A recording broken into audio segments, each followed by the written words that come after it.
I'm Fred Davis. I'm a partner, as Jasper was saying, of the Ring Group.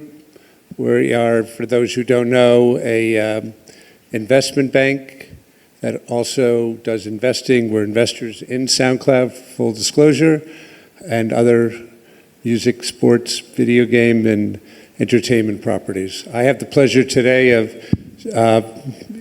introducing and speaking with two longtime friends, Troy and Eliah. Obviously, we're going to talk about music, but there's a theme here between what Troy is doing and what Eliah is doing we'll focus on and hopefully give you some insights what's going on in the music business.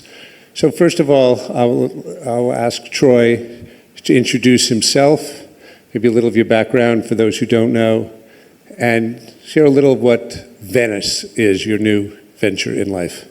Well, great. Thanks for having me, and this is like a second home for me, so it's like really good to be back here. So just you visit your homes every 11 years? Is that what you do? Okay. It hasn't been that long. Jasper's exaggerated. But yeah, so, my career, I spent pretty much my entire career representing artists. And, on the talent management side, working with John Legend, Gaga, Meghan Trainor, Charlie Puth, Eve. Ended up going into, I was an advisor for Spotify, ended up going into Spotify, helped Spotify build out their creative services division, which is like the bridge between the music industry and the creative industry. And after leaving Spotify, while I was there, I just saw this huge disparity between the access major label artists had and opportunity and what independent artists were struggling to get, but this huge opportunity. And so when I left, I started Venice to really focus around helping independent artists succeed. Just so, when you say independent artists, back in the day, the music business had artists that are signed to major labels or they were signed to independent labels. But now we have a new category. So how do you define independent artists? Yeah, what I saw was this gap where you sort of had major label artists where, that's like it was the superstar business. And in the independent space, for the most part, success looked a lot different. It like the bar was low in terms of what success looked like. And I saw this gap where independent artists should have the same opportunities that some of the biggest artists in the world have, but a lot of times they don't have the team around them, the expertise. And now that you have the technology, you're able to go global immediately, and it's just really about execution. We just put a team together to kind of leverage the technology, but also help them with the execution as well. So it's like this new category of superstars that are being built in the independent space. At the epicenter of this independent artist world, I would say, is SoundCloud. So Eliah, will you please introduce yourself and maybe share a little of what SoundCloud is today in your view? Awesome. First off, big thanks to Jasper and everybody for having us out here. Apparently, this is the first time in over a decade that the CEO of SoundCloud's been here. Our founder, Alex Leung, was the last SoundCloud CEO to be on this stage, so happy to carry that torch. I came to SoundCloud 2 years ago, spent over a decade at Warner Music Group, and spent a lot of time in this region. During that time, both running strategy and operations for Warner's international business at a time when so many of the markets out here were really beginning to crest and define what's next in music. And then ultimately running the independent division at Warner, including ADA, the distribution business, which is what kind of gave me the indie bug. And when I say the indie bug, what I mean is similar to what Troy described, kind of the future of music, the ability for artists to have more choices, define what their paths look like. And that's what ultimately drew me to SoundCloud, as Fred pointed out. Perhaps no brand name in music is as synonymous with independence in music as SoundCloud. This is a business that Alex and Eric, the founders, founded to connect artists and fans together directly. And they did that 16 years ago, before streaming was a thing. Streaming ended up kind of tearing down barriers and bringing artists and fans together directly. But what I find really both elegant and incredibly exciting about this moment in time is that the problem the founders of the business were trying to solve back then is now at the center of gravity in music, which is, we believe, the future of music will live on global scaled platforms that bring artists and fans together directly. And for us, we believe that streaming is not enough. The vast majority of artists can't earn a living wage getting paid via streaming. Fans, if you're a fan, want to spend $100 US, £100, €100, whatever your local currency is, on your favorite artists, you can't. It's very hard to find a way to support artists that you love directly, whether they're huge artists or not. And we don't. And streaming is not enough for streamers. DSPs can't earn a profit off of streaming alone. The cost of content is way too high. So for us, we believe streaming is a gateway, and the connection of artists and fans coming together on the platform and engaging and commercializing the relationship between artists and fans and delivering products that allow fans to support artists that they love is the future of our business and a major opportunity for independent artists and what we believe is next in music. Why are you here in Singapore? Why is the APAC region important to SoundCloud? So often at SoundCloud, one of our taglines is what's next in music is first on SoundCloud. That goes for the talent side of the equation, whether it's, the next Post Malone, the next Billie Eilish is somewhere out there on SoundCloud, uploading their music, finding their first fans, cultivating their fan base. What's next in music also applies to the product side of our business. When we rolled out fan-powered royalties, a user-centric royalty model 2 years ago, that was a pioneering effort for reconsidering how the streaming model works, which obviously is very much top of mind for everyone right now and very much in the news. But I could also argue what's next in music is first in Asian markets. And that was a big lesson from my Warner days. When you look at the platforms, within Tencent, within, the Weverse platform, in the Hive universe, just to name a couple, that notion of artists and fans being connected directly and the commercial opportunities available in music resulting from platforms like that, we believe that will be globalized. And for SoundCloud, given the scale of millions and millions of creators coming to the platform to start their careers, hundreds of millions of fans coming to the platform to find those creators, we've got a pole position in helping to globalize those sorts of models. So being here, among all the companies and business leaders who are represented, and being in other markets out in Asia is an opportunity for us to learn and translate a lot of what has been going on here for years back to the global music community. So, Troy, you and I go back to another era of the music business where there were gatekeepers. There were 6 major labels down to 3 major labels. There were independent labels that were more plentiful, but there were still gatekeepers. We're now living in a world where there are practically no gatekeepers, and we have this surge of music coming into the system, hundreds and hundreds of millions of artists globally. But if you're an artist living in Singapore, Indonesia, anywhere, and you want to get notoriety in this crowded world, how do you now? And part of that is how can Venice help? But seriously, how do you get attention in this day and age? I think it's the gift and the curse. I think the gatekeeper now is the algorithm. And you look at, that's why I love what ByteDance is doing with TikTok, for instance. And only thing you have to do is be really good at what you do. And you have to be really consistent as well. And to Eliah's point, It's like when you can make that connection directly with between that artist and fan, something special happens. And so I think How do you make that connection? it's up to the artist to make the connection. And so I think the technology is there, whether it's YouTube, whether it's TikTok, whether it's SoundCloud, where you can, if you're actually able to reach the fan directly, you get to make the connection. How does Venice help? By the education piece, because one of the things that's really missing is the fact that a lot of artists just put out music and get lost. So once they upload that song to the system, they're just going out into a black hole and they're wondering, why isn't anybody listening to my music?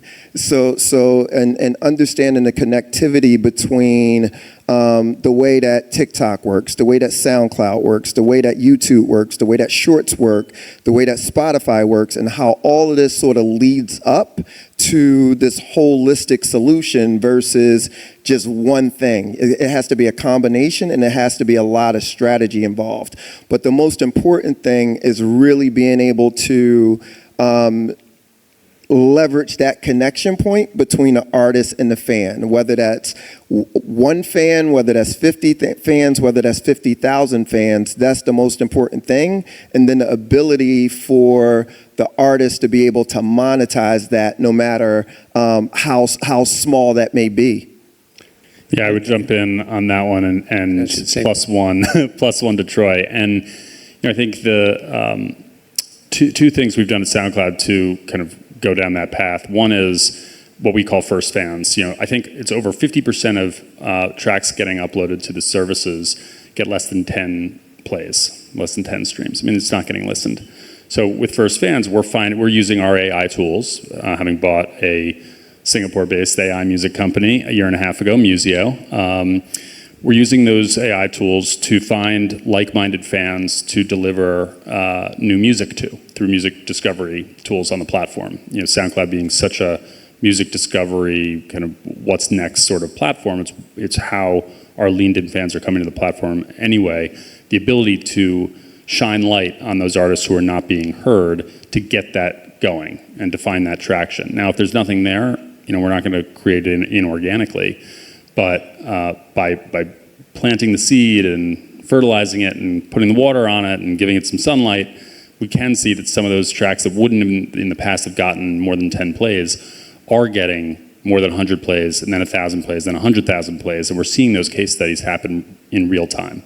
It's what we call first fans. It's an opportunity to get more fans heard and let let more artists heard through their first fans and let those stories be told. And the other mechanism is by actually creating opportunities for artists and fans to engage directly through direct message on the platform. The use case for SoundCloud has always been different. If you have a Spotify subscription, you don't also have an Apple subscription. If I held two phones up with those two services, they look largely similar. They're both great services. SoundCloud's use case is different. You probably also will come to SoundCloud as a fan, whether you have one of those other subscriptions, because you're looking for something different. And part of that is a remix or a different piece of content, an earlier stage artist maybe. But it's also a different way of interacting with the platform, commenting and liking and reposting and getting a private link. And the direct relationship between that artist and fan, to Troy's point, once the artist is able to identify their super fans, their top 1% fans, and deliver something special to them, those fans are fans for life. They'll buy a tour ticket, they'll buy a piece of merch, and those are things that in a world in which streaming is not enough, those are the fans who are going to start to put money in the pockets of those artists. So these artists, let's assume most of them at least, want to make money, okay? And we all know the economics of the DSPs, the Spotifys, the Apples, the YouTubes, the SoundClouds. This basic economic relationship was formed about 20 years ago. That can evolve, and it should evolve, and it is evolving, and it so happens that it's evolving live as we're speaking over the last couple of weeks. Anybody, you might have seen, I know you guys have seen the announcement of Deezer's new relationship with the Universal Music Group for the so-called artist-centric royalty scheme. I've been involved with this for 20 years, and I have no other way of looking at this other than feeding the rich at the expense. It's criminal. Yeah. It's criminal. So, okay, yeah. It's criminal.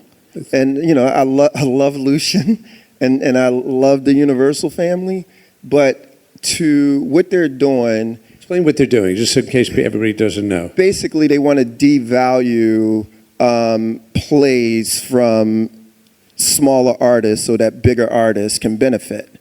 And what it does, though, is like, so if I'm looking at the point where I usually start with artists, when I was doing management, 99% of the clients I work with, when they came into my office, they had 0 fans.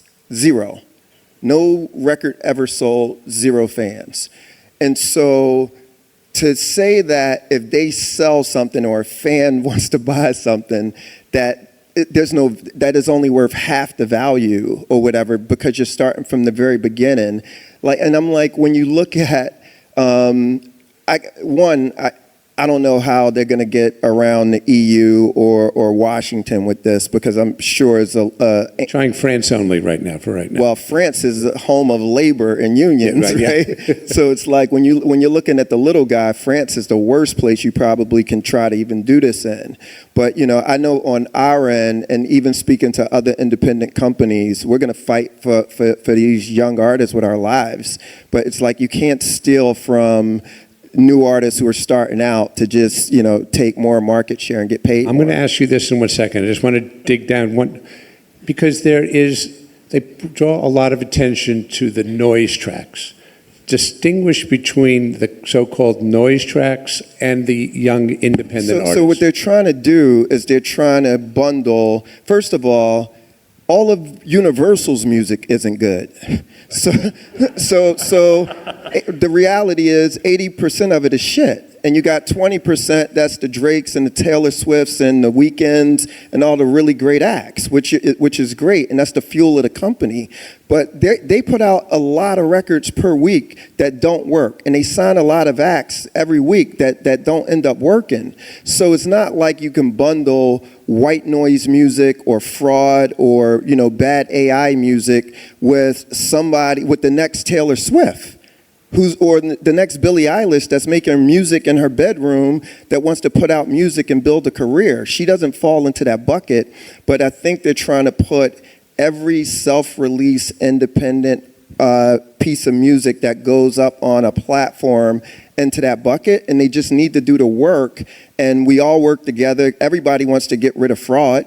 So we all work together to figure out, how do we get rid of fraud? How do we get rid of bad actors? But don't put independent artists in that same bucket. Bravo. Okay, but now Eliah.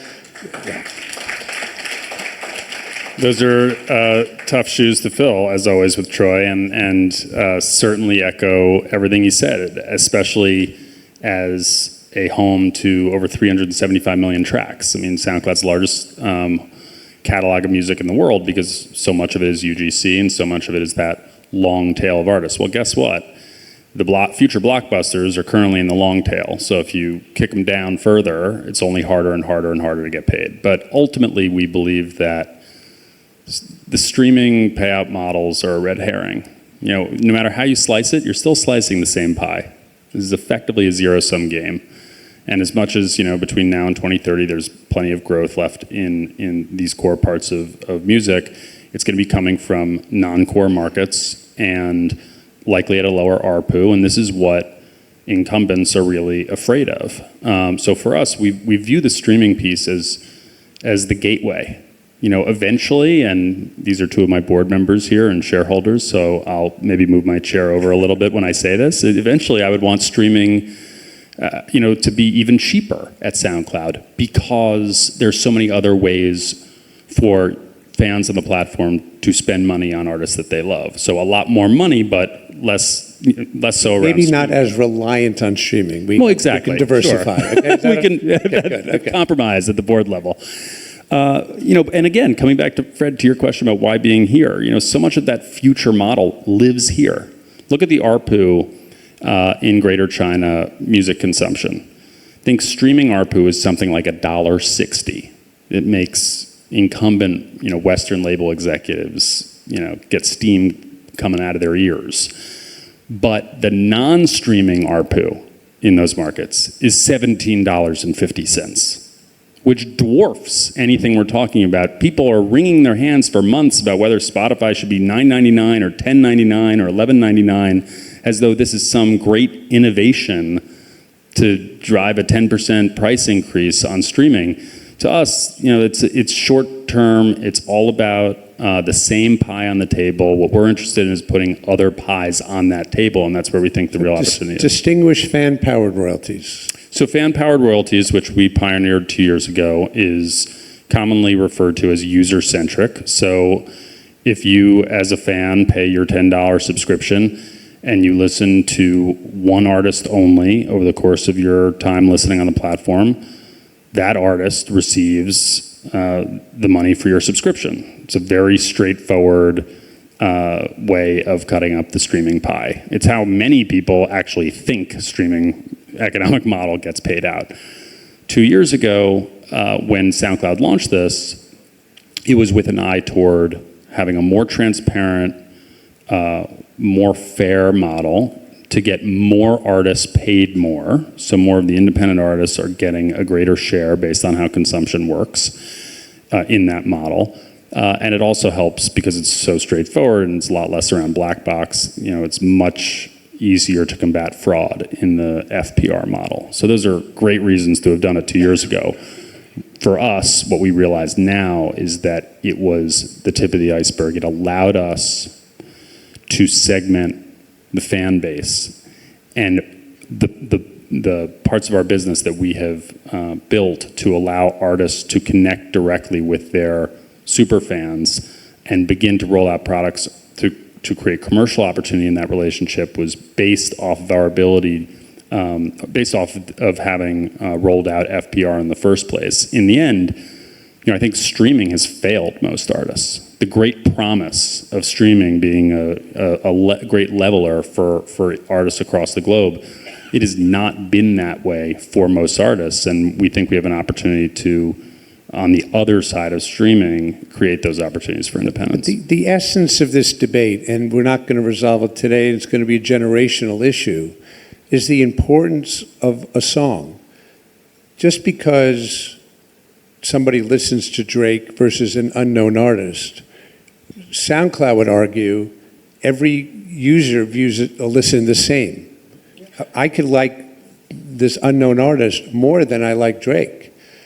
Record companies are arguing, but Drake's more important. It's the artist-centric versus the user-centric. And the periscope, we look at this, it's very difficult to defend. It's very difficult to figure out, though, how the model is going to evolve. How should it evolve? Well, if the record companies want artists to make more money, they should pay artists more money. It's simple. It's simple. They can fix this today. They want to make more money. But that's the point. They're trying to put the artist in front of the argument. Should they charge more money to the consumer? Should there be a premium tier versus an independent tier? Their business model is baked a certain way. So it's like they're talking to the wrong person. So I sat in Spotify and I know what the royalty payments look like. Okay. So but back in the old day, when you were managing Lady Gaga, if there was Lady Gaga fans and they would buy more CDs, it didn't affect everybody else in the marketplace. Now, if you listen to more Lady Gaga or Drake or Olivia Rodrigo, it has to come from somewhere. How does it work? Well, streaming killed the superfan in that way. In a download environment, 80%. For the labels, though. For the labels, but even for artists, 80% of commerce in a download environment was paid by 20% of fans. But the thing is, though, so coming from through the lens of management and this is great that we're having a conversation here too, because this is Asia's the sort of epicenter of fandom. So we knew we're not going to make money off of the labels outside of just going and getting advances, essentially. So like our lives weren't sort of dependent on the revenue stream there. So we looked at ARPU across fans. So when fans are spending, $150 on merch, and they're spending, money on fragrance, or they're spending money on apparel, and everything that you're putting out, the music side of the business, whether it was the downloads or whether it went to streaming, was always sort of insignificant as much as it is, a sort of success marker of I sold X amount of records, but we never sort of correlated that with our actual business. Right. Yeah, and I think to your point, yes, for labels, this was a sea change for the artists in that environment. To Fred's point, if you went into 20 years ago, if you went into an HMV and bought all 10 records of an artist, you had an ability to go spend hundreds of dollars, or in a download environment too. But to your point, if you just loop an artist, they're not going to get that money. I think in that way, streaming tamped down the ability for super fandom to exist. This notion of fandom, which I think, Troy, to your point, is so real here in Asian markets, it's been true as long as commerce has existed in music. Physical merchandise, buying a $500 box set that you never listen to music out of, but you put on your coffee table as a status symbol, is the same thing as an NFT. It is a badge to say, I am this artist's biggest fan. So how do we unlock that in a streaming environment and in a digital environment? I think that's our future. The pricing in digital is the same pricing as for 20 years now. Even before Spotify, Rhapsody of the first generation, it was $9.99.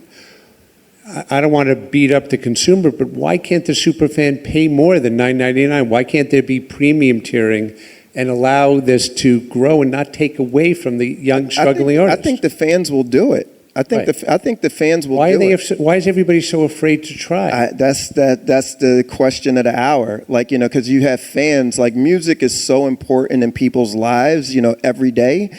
And I think, from depending on the market, there's different price points or whatever, but I definitely agree. It's grossly undervalued when you look at packages like the NFL package, that YouTube just bought, right? Yeah, it's you look at the value of it, but in music, I think we just when you look at, and that's one of the issues when you have these big incumbents where internally at their own companies, the incentives are off to negotiate anything long term.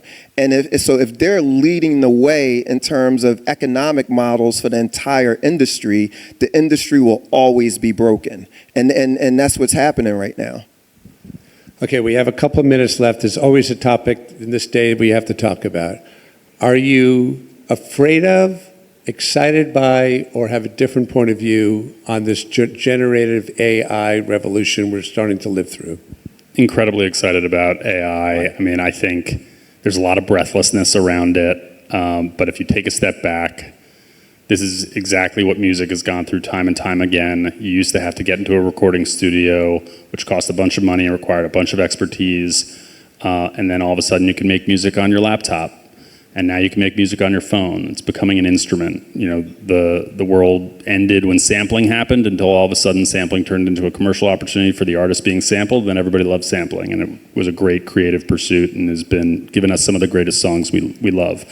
Generative AI will be that. We need to make sure that we're artist-centric, that people are getting paid, that things are legitimate, that that IP is protected, and those are all the right things that are being thought through right now.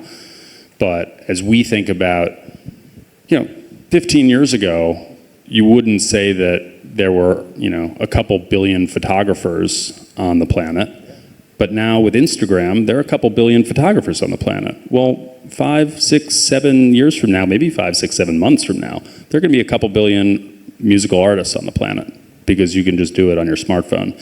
And that is a major opportunity. Think of all of the Beyoncés and the Mozarts out there who never had a chance because it just wasn't at their fingertips. This is a massive sea change. Do you agree with that, Troy? Totally agree. Like, when I look at, I think there's been a lot of noise around like the dark side of it, of like piracy and copyright infringement. But when I look at like the Band Labs and Ripples and, where the creator tools that are coming out of AI, I think it's going to be transformational. Like, I'm really excited about it. Well, we only have a few seconds, so we didn't get to talk about Oliver Anthony. We'll have to leave that for the next time. That's my favorite topic. If anybody hasn't heard, it's a great independent artist story. Thank you both very much. This was a real pleasure to do. Thank you all for listening. Thank you.